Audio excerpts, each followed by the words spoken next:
우리 함께 묵도 드림으로 하나님 앞에 함께 예배 드리겠습니다.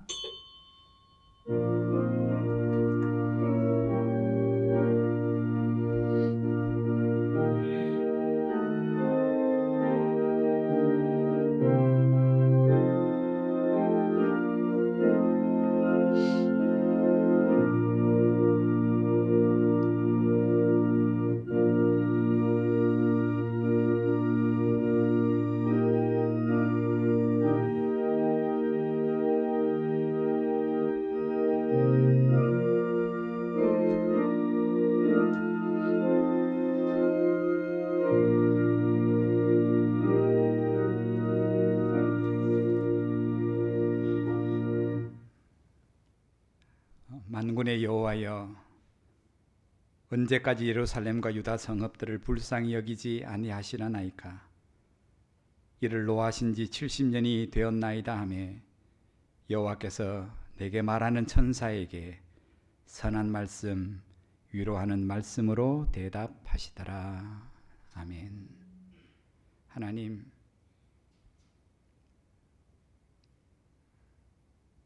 주의 성전에서 각자의 삶의 자리에서 하나님의 은혜와 위로와 긍휼을 바라며 불쌍히 여기심을 바라며 예배하는 종들의 기도와 예배를 흠량하여 주시고 이 땅을 믿음으로 살아갈 힘되는 말씀, 선한 말씀, 위로의 말씀으로 더딥혀 주시기를 원합니다.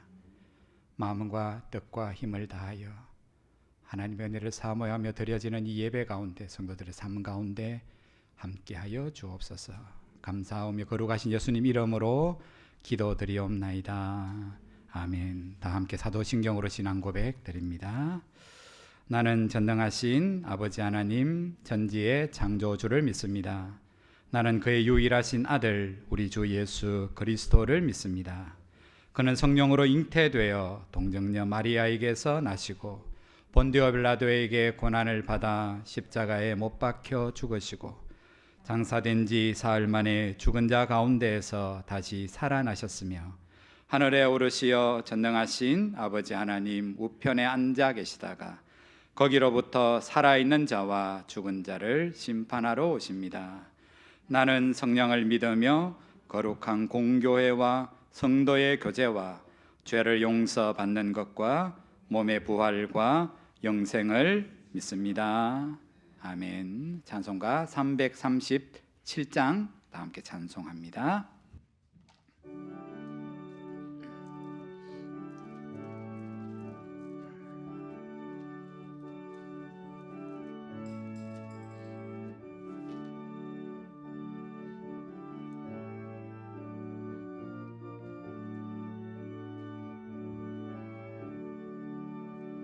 내 모든 시험 무거운 짐을 주 예수 앞에 아뢰이면 근심에 쌓인 날 돌아보사 내 근심 모두 맡으시네.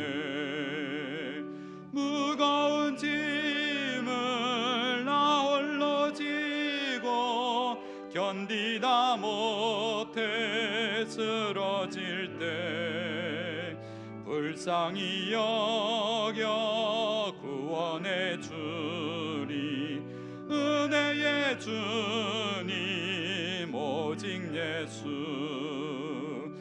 내 모든 괴로움 닥치는 환난 주 예수 앞에 아뢰이면 주께서 친히 날 구해 주사 넓으신 사랑 베푸시네. 무거운 짐을 나 홀로 지고 견디다 못해 쓰러질 때 불쌍히 여겨 구원해 주리. 은혜의 주님 오직 예수. 내 짐이 점점 무거워질 주 예수 앞에 아뢰이면 주께서 친히 날 구해 주사 내 대신 짐을 져주시네. 무거운 짐을 나 홀로 지고 견디다 못해 쓰러질 때 불쌍히 여겨 구원해 주리. 은혜의 주님 오직 예수. 마음의 시험 무서운 죄를 주 예수 앞에 아뢰이면 예수는 나의 능력이 되사 세상을 이길 힘주시네.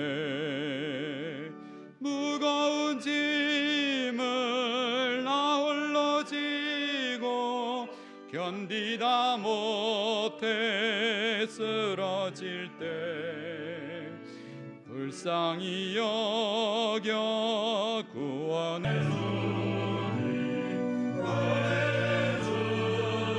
주님 오직 예수. 아멘. 하나님 말씀 보겠습니다. 구약 성경 이사야 49장 8절에서 13절 말씀입니다. 이사야 49장 8절에서 13절 말씀 제가 대신 봉독하겠습니다. 여호와께서 이같이 이르시되 은혜의 때에 내가 네게 응답하였고 구원의 날에 내가 너를 도왔도다. 내가 장차 너를 보호하여 너를 백성의 언약으로 삼으며 나라를 일으켜 그들에게 그 황무하였던 땅을 기업으로 상속하게 하리라. 내가 잡혀있는 자에게 이르기를 나오라 하며 흑암에 있는 자에게 나타나라 하리라. 그들이 길에서 먹겠고 모든 헐벗은 산에도 그들의 불밭이 있을 것인즉 그들이 줄이거나 목마르지 아니할 것이며 더위와 볕이 그들을 상하지 아니하리니 이는 그들을 긍휼히 여기는 이가 그들을 이끌되 샘물 근원으로 인도할 것임이라. 내가 나의 모든 산을 길로 삼고 나의 대로를 도두리니 어떤 사람은 먼 곳에서 어떤 사람은 북쪽과 서쪽에서 어떤 사람은 시님 땅에서 오리라. 하늘이여 노래하라. 땅이여 기뻐하라. 산들이여 즐거이 노래하라. 여호와께서 그의 백성을 위로하셨은즉 그의 고난당한 자를 긍휼히 여기실 것임이라. 아멘. 우리가 살아가는 세상은 하루가 다르게 삶의 방식과 삶의 가치관이 참 빠르게 변화하고 있습니다. 그러나 그 많은 변화 속에서도 여전히 변하지 않는 것 한 가지는 자녀에 대한 부모의 사랑입니다. 그 사랑하는 자녀를 위해서 부모가 그 사랑이 조금 지나치다 하는 것을 표현하는 신조어가 있습니다. 그 신조어가 헬리콥터 부모입니다. 헬리콥터가 공중에 선회하면서 땅을 이렇게 주시하는 것처럼 부모가 자녀의 인생을 위해서 내려다보면서 그 자녀가 그 누구에게도 부당한 대우를 받지 않도록, 그리고 공부나 운동이나 인간관계 속에서 내 사랑하는 자식이 탄탄한 성공의 대로를 걸어갈 수 있도록 끊임없이 부모가 자녀의 인생에 개입하며 그 자녀의 인생 안에 들어올 만한 모든 위험스러운 일들, 또 어려운 일들, 고난과 고통을 주는 모든 일들을 다 제거하는 것을 빗대어서 사용되는 말이 헬리콥터 부모라는 말입니다. 물론 이런 부모의 개입이, 보호가 자녀에게 유익할 때도 있습니다. 그러나 그 반대의 면도 있습니다. 부모의 손에 마치 요술지팡이가 들려 있어서 그것을 흔들어 자녀가 살아가면서 경험할 어려운 일들, 고난들을, 위기들을 다 제거해 준다면 내 사랑하는 자녀의 인생이 바람직한 인생이 되겠느냐 하는 겁니다. 사도 바울이 로마서 5장에서 오늘 우리가 살아가며 경험하는 고난, 삶의 위기, 어려움들, 실패들, 그것들이 우리의 믿음의 성장에는 유익한 하나님의 선물임을 우리에게 가르쳐 줍니다. 곧 우리를 하나님 앞에 그 고난과 어려움이 우리의 믿음을 하나님 앞에 바르게 세우고 무엇보다 하나님께 합당한 사람이 되도록 그 고난이 우리의 믿음을 다듬어 간다고 말씀합니다. 그런데 그 고난이, 그 삶의 위기가 우리의 믿음의 성장에 유익이 되기 위해서는 한 가지 조건이 충족되어야 합니다. 그것이 뭐냐 하면 바울은 성령 충만이라고 가르쳐 줍니다. 곧 그 성령 충만은 하나님께서 내 인생에 행하실, 내 자녀의 삶 속에 행하실 모든 일에, 그 일이 혹 위기가 되고 고난과 어려움의 일이 된다 할지라도 결국 하나님의 선하신 뜻에 의하여 그것이 우리에게 신앙과 믿음의 유익이 될 것을 믿는, 소망하는 믿음, 그것을 가지고 하나님 앞에 늘 깨어 살아가는 사람에게 그 고난과 위기는 신앙의 큰 유익이 되는 것임을 가르쳐 줍니다. 우리가 환난 중에도 즐거워하나니 이런 환난은 인내를, 인내는 연단을, 연단은 소망을 이루는 줄 알미로다. 그 소망이 부끄럽게 하지 아니함은 우리에게 주신 성령으로 말미암아 하나님의 사랑이 우리 마음에 부은 바 됨이니. 이 세상에 그 누구도 고난과 환난을 즐거워하는 사람은 아무도 없습니다. 인생을 살아가며 그 고난과 어려움을 수없이 경험한 믿음의 사람조차도 새로운 고난과 환난에 대하여 늘 두려운 마음을 가지고 살아갑니다. 하나님 역시 자기 사랑하는 자녀들에게, 성도들에게 고난과 환난을 허락하시는 것은 그 자체가 목적이 아니라 그 위기 속에, 그 실패 속에 담겨진 하나님의 본심은 그 위기와 고난과 실패를 통해서 우리의 믿음이 새로워져서 인내하는 믿음이 되고 견고한 믿음이 되고 더 나아가 환난 중에도 기대와 소망을 가지며 기뻐하는 성도, 그 믿음을 가진 이 세상을 향하여 오늘 우리가 소망의 사람이 되는 것, 그것이 믿음에 사랑하는 성도들에게도 위기를 허락하시고 고난을 허락하시는 하나님의 본심이라는 겁니다. 왜냐하면 우리 안에 거하시는 그 성령은, 그 생명의 성령은 소망의 영이시기 때문입니다. 예레미야 선지자가 그 말씀을 이렇게 가르쳐 주지요. 여호와의 말씀이니라 너희를 향한 나의 생각은 내가 안하니 평안이요 재앙이 아니니라. 너희에게 미래와 희망을 주는 것이니라. 이것이 하나님의 본심이라고 성령이 그렇게 가르쳐 줍니다. 오늘 우리가 읽은 이사야서 49장의 말씀은 말씀에 나와 있는 것처럼 하나님이 이사야 선지자를 부르시고 잡혀있는 자들, 흑암 곧 절망과 슬픔 속에, 탄식 속에 있는 자들, 곧 나라가 위태하고 포로로 잡혀가고 내일을 장담할 수 없는 고통과 위기와 절망의 시대에 살아가는 이스라엘 백성들에게 하나님이 그 종을 통하여 예루살렘을 회복하실 것이라는 하나님의 위로와 소망의 말씀이 오늘 읽은 본문 이사야서 49장의 말씀의 요지입니다. 그리고 이 말씀 가운데 가장 중요한 부분은 위기 가운데, 슬픔 가운데 있는 인생들을 찾아오셔서 긍휼히 여겨주시며 참된 위로자가 되어주시고 참된 보호자가 되어주시며 그 사랑하는 자녀를 쉴만한 물가로 인도하시고 푸른 초장으로 샘물 거는, 기쁨의 거는, 생명의 근원으로 인도하시는 분은 하나님 한 분임을 다시금 가르쳐 줍니다. 그러므로 우리는 이 말씀 앞에서 지금 우리가 경험하는 경제적인 위기, 전염병의 위기, 그로 통한 신앙의 위기, 믿음의 위기를 통해 우리는 다시 한 번 더 일상의 평범한 삶 속에 뜻밖의 위기가 닥쳐왔을 때 그 위기를, 그 고난을 어떻게 이겨내고 우리의 믿음을 어떻게 더 견고히 세울지를 다시 한 번 더 곰곰이 생각해 보아야 합니다. 다르게 표현하면 이 위기와 이 고통과 아픔을 통한 내 삶이 어느 부분에서 흔들린지를 다시 한 번 더 되돌아보면서 지금 내 인생이, 내 믿음이 어떤 터 위에 세워져 있는지, 그리고 이런 상황 속에서 내 삶 속에 가장 중요한 것이 무엇인지를 되돌아보는 믿음의 기회가 되어야 합니다. 우리가 히브리서 11장을 믿음장이라고 그렇게 알고 부르고 있습니다. 그 안에는 참 많은 믿음의 선진들의 삶이 요약되어져 있습니다. 각자 살아갔던 삶은 달랐고 처한 삶의 정황은 달랐음에도 불구하고 그 히브리서 11장 안에 나오는 믿음의 성도들에게는 크게 보면 세 가지 공통점이 있습니다. 첫 번째 하나는 하나님이 부르시고 믿음으로 살아가는 그들의 삶 속에서도 똑같이 삶의 위기가 있었고 고통이 있었고 절망이 있었고 눈물이 있었고 슬픔이 똑같이 있었다는 겁니다. 두 번째 공통점은 뭐냐 하면 그 고난을 통해 그들 모두가 다 하나님에 대한 믿음이 자랐다는 겁니다.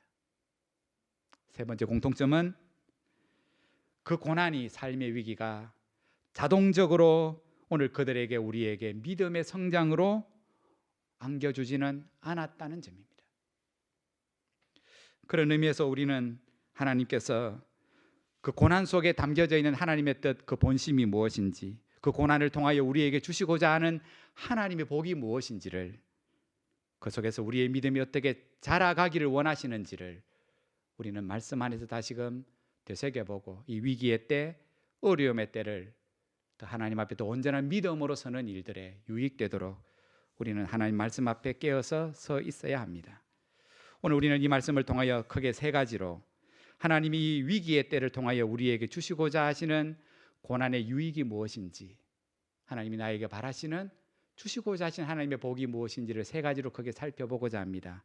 첫 번째, 우선 하나님은 우리가 겪고 있는 이 삶의 위기를 통해서 우리를 하나님께로 더 가까이 나오게 하기를 원하신다는 겁니다. 그리고 나오는 자들을 하나님이 원하시는 모습으로 우리를 빚어가신다는 겁니다. 우리가 잘 아는 것처럼 성경에서 삶의 위기를, 어려움을 가장 잘 믿음 안에서 극복한 사람을 꼽으라면 요셉입니다. 그는 아버지의 사랑을 독차지하며 살았습니다. 그런데 그것 때문에 형제들의 미움을 받았고 애굽의 보디발의 집에 종으로 팔려갔으며 거기서 비참한 삶을 살아야 했습니다. 한순간에 평안한 삶을 요셉은 다 잃어버렸습니다. 집을 잃었지요. 아버지를 잃었지요. 안전을 잃었지요.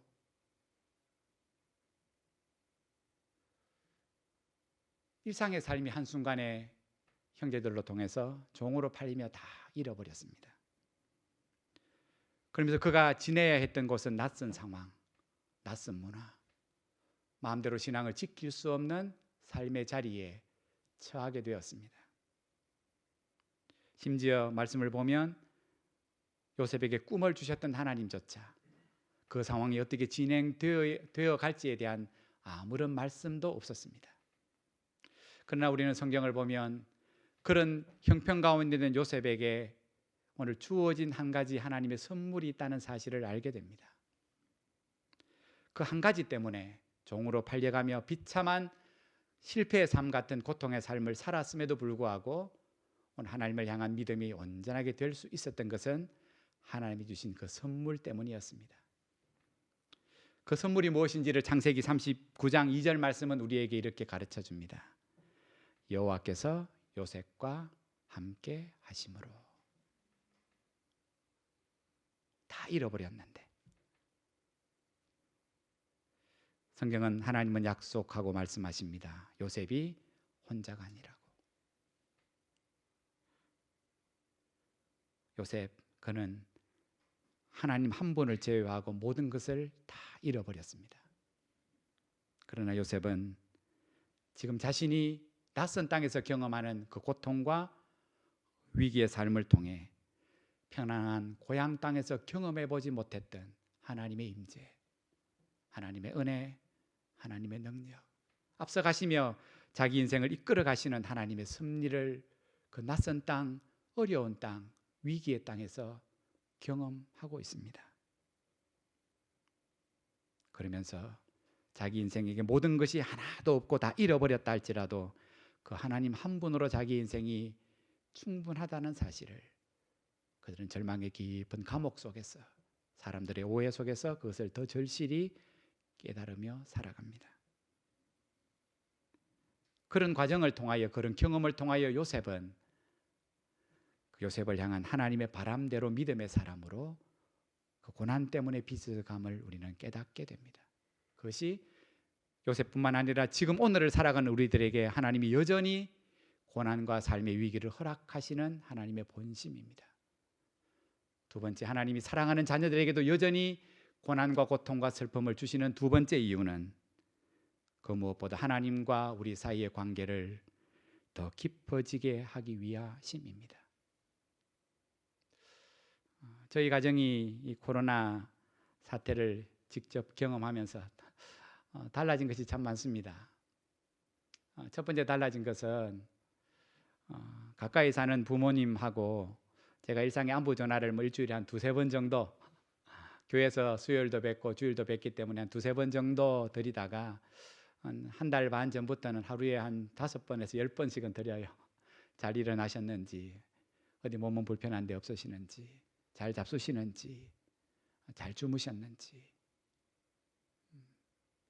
그러면서 서로 안에서 부모와 자식의 관계이지만은 지금까지 경험해 보지 못했던 더 깊은 사랑들을 느껴갑니다. 한 달 반 가까이 격리 생활을 하면서 제 삶 속에 조금 달라진 것이 있다면 여러 가지 복잡한 일들, 어려운 일들이 계속해서 산적해서 놓여져서 마음이 불안할 때마다 달라진 것은 눈을 뜨면서 기도하게 되더라는 거예요. 얼마나 마음이 답답하고 얼마나 두려움이 찾아오고 생각이 생각을 낳으며 그 생각들이 절망으로 끊임없이 이끌어갈 때 할 수 있는 것은 아무것도 없고 그냥 의식이 돌아오면 누운 그 자리에서 하나님의 긍휼과 하나님의 은혜와 하나님의 인도하심을 구하는 그 기도가 끊임없이 사랑은 함께 나눈 고통, 상한 영혼 속에서 보이고 들려지는 것임을, 저를 향한, 우리 가정을 향한, 이 땅을 향한 하나님의 그 사랑이 일상에서 분명히 주어져 있음에도 평범한 일상의 삶을 살아갈 때는 깨닫지 못하다가 위기를 만나고 어려움을 만났을 때 우리 인생이 붙잡고 의지해야 될 분은 하나님 한 분밖에 없으며, 우리는 하나님을 향한 사랑이 늘 흔들릴 때도 많지만은 우리를 향한 하나님의 사랑은 늘 변함없고 그 자리에 늘 계심을 다시 한 번 더 깨닫게 되며, 하나님 이 위기를 통하여 온 믿음의 성도가 하나님과의 더 깊은 사랑의 관계로 오늘 맺어져 가기를 원하시는 것이 고난을 허락하시는 하나님의 뜻임을 다시 한 번 더 깨닫습니다. 더불어 제 일상의 삶에 조금 더 변화된 두 번째 변화는 어려움의 일들이 끊임없이 있고 기도해야 할 일들이 있음에도 불구하고 결과에 상관없이 감사를 고백하게 되었어요. 감사할 것이 얼마나 많은지, 일상의 예배가 얼마나 감사하고, 성도와 교제를 나누는 것이 얼마나 감사하고, 예배를 드리는 것이 얼마나 감사하고, 일상에 먹고 마시며 살아가는 그 모든 삶들이 얼마나 감사한지를 다시 한 번 더 깊이 깨닫게 되더라는 겁니다. 이와 마찬가지로 우리와 하나님과의 관계도 마찬가지입니다. 일상에 하나님 주신 은혜가 얼마나 많음에도 불구하고 우리는 그것을 늘 감사하며 살아가지 못했음을 다시 한 번 더 우리가 다 하나님 앞에 회개하고, 우리에게 주신 모든 것들이 하나님께로부터 은혜로 주어졌음을, 그 은혜 안에는 하나님의 깊은 변함없는 사랑이 있음을 우리가 기억하며 삶의 자리에서 늘 그 하나님 앞에 감사하며 예배하는 삶을 살아가는 것이 고난 속에 담겨진 하나님의 뜻임을 다시 한 번 더 깨닫습니다. 마지막으로 고난이 주는 유익은 우리의 삶의 우선순위를 바꾼다는 겁니다. 여러분, 우리가 지금까지 살아오며 많은 고난을 겪으며 우리는 이것을 경험해 봤을 겁니다. 무엇이 내 인생의 가장 중요한지 고난 속에서 깨닫습니다. 그죠? 그리고 오늘 이 고난이 지나가고 나면 이제는 내가 새로운 삶을 살겠다고, 하나님 기뻐하시는 삶을 우선해서 살겠다고, 예를 들면 말씀을 늘 읽고 살겠다고, 늘 깨어서 기도하며 살겠다고 그런 결심들을 합니다. 그런 어떤 것을 또 경험해 봅니까? 고난이 지나고 나면 다시 옛생활로 돌아가죠. 그것이 우리의 연약한 모습입니다. 우리의 마음의 그 결심과 결단이 오래 가지 않습니다. 이 고난의 때가 또 지나가면 절망의 때가 지나가고 나면 다시금 우리는 옛삶의 모습으로 돌아가는 우리의 연약한 모습을 늘 발견합니다. 이것을 또 한 번 경험하면서 이러한 삶이 반복되지 않기 위해서, 그 고난이 주는 유익을 잃어버리지 않기 위해서 우리에게 반드시 필요한 것이, 강구해야 될 것이 무엇인가? 그것은 성령 하나님의 도우심을 깨어서 기도하는 길밖에 없음을 다시 한 번 더 고백합니다.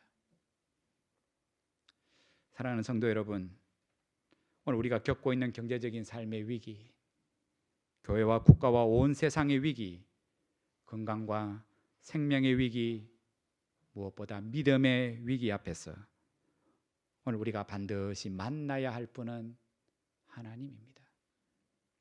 그 하나님을 경외하는 법을 배워야 합니다. 그리고 무엇보다 그 하나님의 긍휼히 여기심을 기도해야 하고 그 하나님의 위로를 경험해야 합니다. 지금 매스컴을 통해서 우리에게 보이고 들리는 세상의 상황은 여전히 좋지 않습니다. 잘 되어지는 일들이 한 가지도 없는 것 같이 보입니다. 그러나 분명히 잘 되는 것이 있습니다. 그것은 하나님을 신뢰하는 것이 쉽지 않은 이때에 하나님을 신뢰할 수 있는 기회가 우리 앞에 열려 있다는 겁니다. 그리고 그 어느 때보다 위기와 고난과 절망 가운데 찾아오셔서 위로해 주시고 힘을 주시고 은혜를 주시는 하나님의 임재를 그 어느 때보다 경험해 볼 수 있다는 겁니다. 그리고 무엇보다 그로 통하여 하나님과의 관계가 새로워질 수 있고 더 깊어질 수 있다는 겁니다.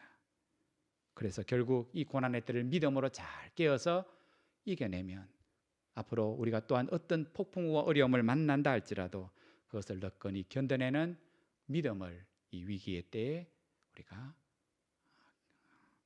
키울 수 있고 그 믿음이 새로워질 수 있는 기회가 된다는 것입니다. 마태복음 11장 23절에 예수님이 사랑하는 제자들에게 이렇게 말씀하셨습니다. 내가 진실로 너희에게 이르노니 누구든지 이 산더러 들리어 바다에 던져지라 하며 그 말하는 것이 이루어질 줄 믿고 마음에 의심하지 아니하면 그대로 되리라. 여러분, 이 말씀은 하나님의 말씀을 믿고 말씀대로 기도하면 하나님이 응답하심을 가르쳐 주시는 말씀입니다. 믿음으로 말씀을 의지해서 구하면 하나님이 반드시 응답하신다는 말씀입니다. 근데 그 말씀은 또 다르게 이렇게 해석할 수 있습니다. 여러분, 그 익숙한 말씀 중에 우리에게 부담되는 말씀이 딱 한 가지 있습니다. 뭡니까? 산입니다. 산. 우리 앞을 가로막는 그 절망을 표현하는 거지요. 우리 앞을 가로막는 그 산은 늘 모든 사람에게 두려움의 대상입니다. 그래서 주님은 제자들에게 얘들아, 너희 앞을 가로막는 그 산을 보지 말고 그 산을 지으시고 그 산을 너희의 기도의 응답에 쫓아 바다에도 던져 넣으시는 그 하나님께 너희의 초점을, 마음을 맞추라고 그렇게 말씀하셨습니다. 하나님께 우리의 마음을, 산 앞에서 두려운 마음을 하나님 앞에 의지하며 하나님께 초점을 맞추는 것, 마음을 맞추는 것, 그것을 성경은 기도라고 말합니다.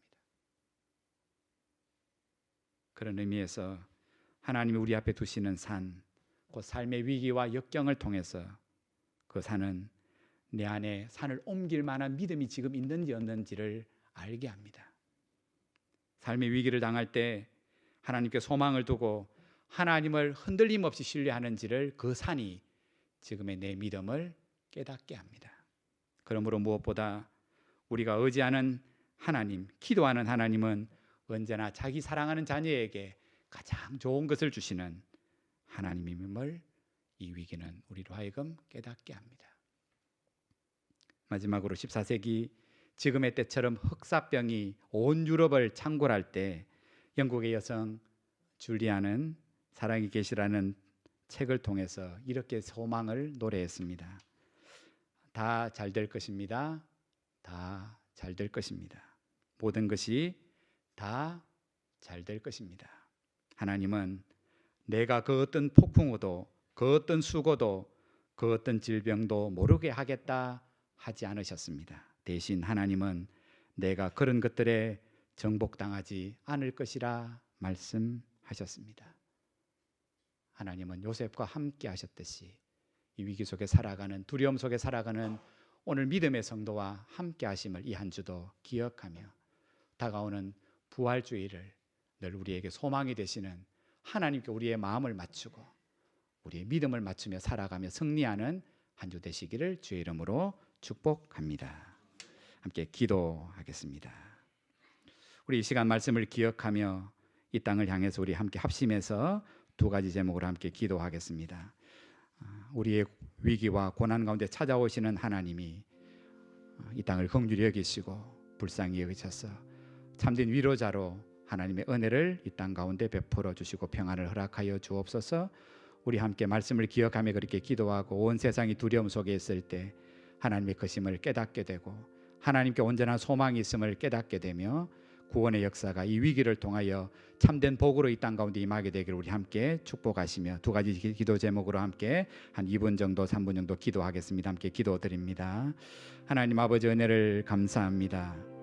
하나님께서 흑암 속에 있는 자 갇혀 있는 자들에게 말씀하시기를 내가 너희를 긍휼히 여길 것이며 너희를 샘물 근으로 인도할 것이라고 하나님이 고난당하는 자를 긍휼히 여겨 주실 것이라고 하나님이 생명의 하나님 위로가 되어 주실 것이라고 약속하셨사오니 하나님 아버지 두려움과 염려 속에 아무것도 할 수 없는 연약한 인생을 불쌍히 여기시고 하나님의 크신 은혜를 위로를 허락하여 주시기를 간절히 바랍니다. 인생이 얼마나 연약한지를 깨닫습니다. 하나님 아버지 하나님의 손에 우리의 모든 것이 달려있음을 고백하오며 하나님을 신뢰하며 바라보니 우리를 가로막고 있는 산 때문에 두려워 멸망하여 하나님 무너지지 않게 하여 주옵시며 우리에게 믿음의 복을 허락하여 주시고 그 영원하신 하나님 우리와 함께 하신다고 약속하셨사오니 이를 통하여 세상은 아무런 소망과 희망이 보이지 아니하지만은 하나님이 우리의 소망이 되심을 다시 한 번 더 고백하며 흔들림 없는 믿음으로 두려움 우리에게 닥쳐올 때마다 하나님께 우리의 믿음의 눈길을 잃어버리지 아니하며 하나님 앞에 믿음으로 나아가 기도하며 우리의 기도를 따라 응답하실 하나님께 소망을 두며 살아가며 승리하는 믿음의 성도가 되어 주시기를 간절히 바랍니다. 하나님 이 땅이 여러 가지 어려움으로 점점점 하나님 힘들어지고 어려워지고 낭패를 당하고 있사오니 주여 주여 불쌍히 여겨 주옵시며 긍휼히 여겨 주옵소서. 이 전염병을 통하여 하나님의 크심을 알게 하시고 우리 인생에 아무것도 아님을 깨닫게 하여 주셔서 영원하신 하나님 우리의 삶을 지으신 창조되신 하나님을 예배하며 경외하며 섬겨가는 아버지 고난을 통한 하나님이 주시는 믿음의 복들이 이 땅 가운데 충만하게 하여 주시기를 간절히 바랍니다. 함께 모여 예배하지 못하지만 그 삶의 자리가 하나님의 영화를 얻게 하고 찬송하게 하는 예배의 자리 복된 자리가 되게 역사하여 주옵소서. 그렇게 인도하실 것을 믿사옵고 거룩하신 예수님 이름으로 기도드리옵나이다. 아멘.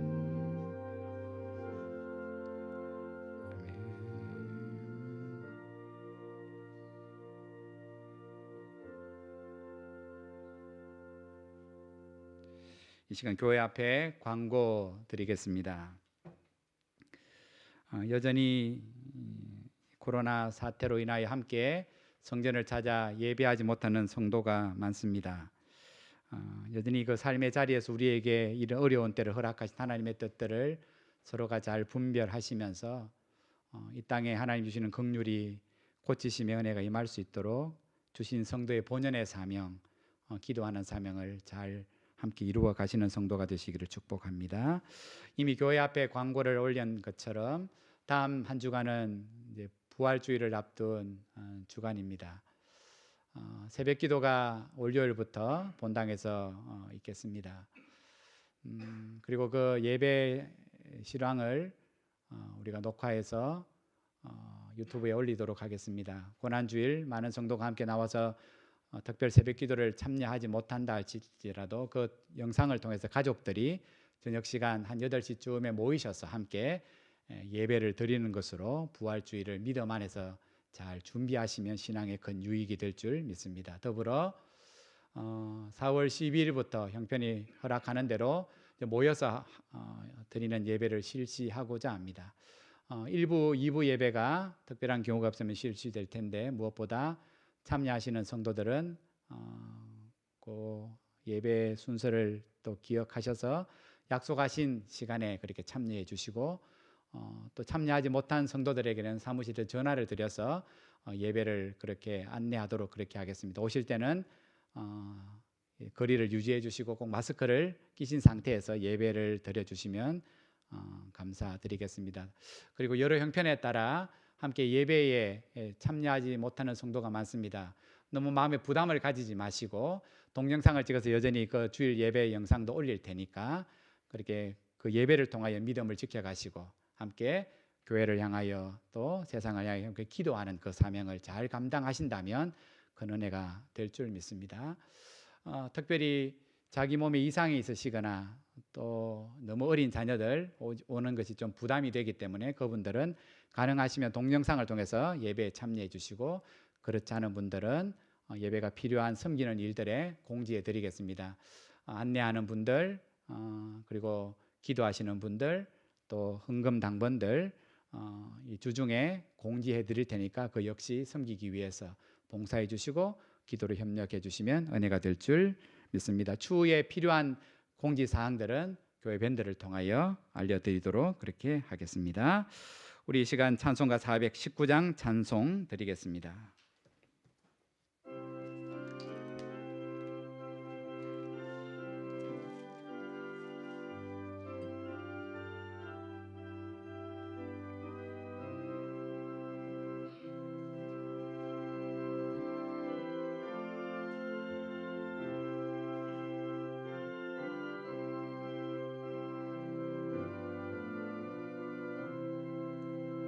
주 날개 밑 내가 편안히 쉬네.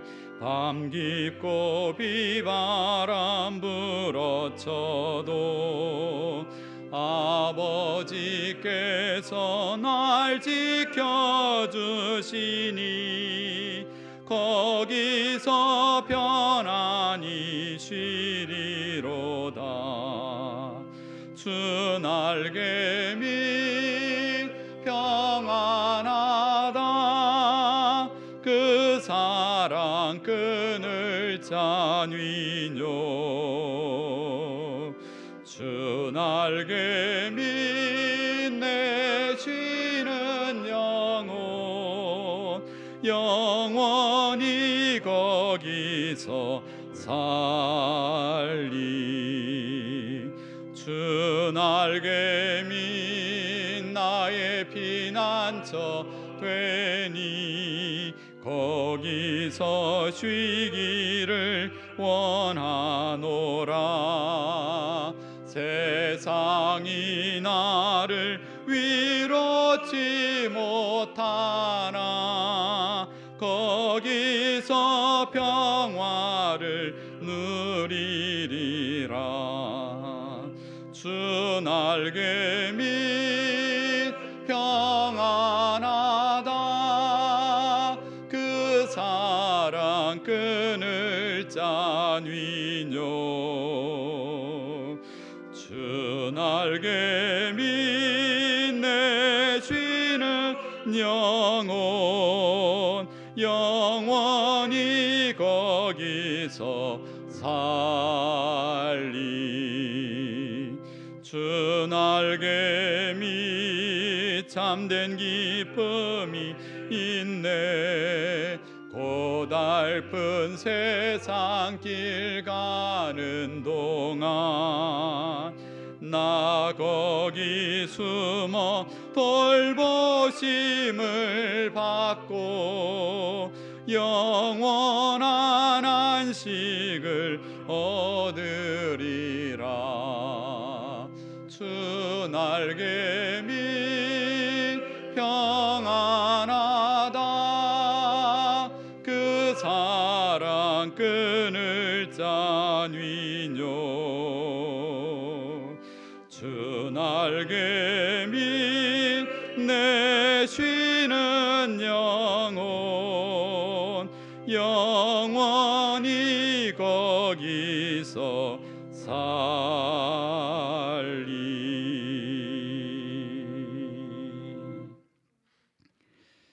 하나님 감사합니다. 우리의 살아가는 일상이 누리는 모든 것들이 하나님이 주신 은혜요 복임을 깨달으며 그 하나님 앞에 감사하여 예물을 드립니다. 우리의 심령을 늘 일깨워 주셔서 성령으로 충만하게 하셔서 우리의 삶을 눈동자 같이 지켜주시며 생명의 쌀기를 우리의 삶을 감싸 주시며 안위하시는 분이 하나님이심을 이 위기의 때, 고난의 때 더욱더 기억하게 하시고 그 하나님 앞에 더 감사하며 삶의 자리가 하나님 앞에 깨어 기도하는 믿음의 복이 이 시간에도 마음을 드리며 물질을 드리며 예배하며 감사하는 모든 하늘문교회 성도의 삶 가운데 충만하게 하여 주옵소서. 믿음으로 드린 이 모든 헌금이 이 어려움의 때에 하나님의 사랑과 복음의 은혜와 능력을 드러내는 복된 물질이 되도록 무엇보다 경제적인 여러 위기 속에 어려움 속에 처한 성도들의 삶을 하나님이 복되게 채워주시기를 간절히 기도합니다. 지금은 우리 주 예수 그리스도의 크신 은혜와 한량없는 하나님의 긍휼히 여기시는 사랑과 성령의 안위하시고 안보하시고 이끄시는 그 성령의 교통하심이 위기와 절망과 슬픔 가운데 우리 인생을 찾아오시고 참된 위로자, 참된 생명의 근원 되어주시는 그 하나님 앞에 오늘도 삶의 자리에서 예배하며 의지하며 영광 돌려드리는 모든 하늘문교회 성도들의 심령과 가정과 기업과 어려움을 당한 이 땅 위에 지금부터 영원까지 함께 있을지어다. 아멘.